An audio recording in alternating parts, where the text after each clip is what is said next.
எப்படி ட்ரெயின் போகுது? புளிமீன் போதா? இது என்ன ட்ரெயின் சொல்லு?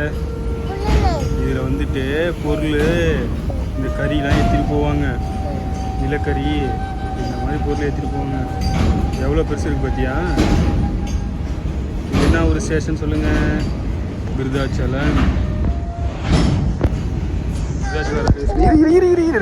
ஆட்டக்கூடாது.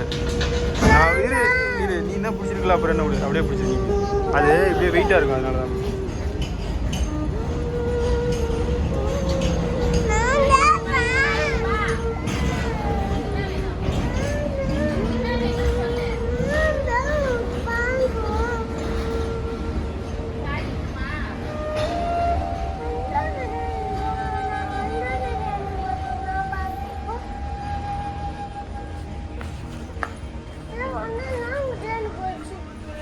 போயிடுச்சு. இப்போ இங்காண்ட ஒரு ட்ரெயின் வருவா.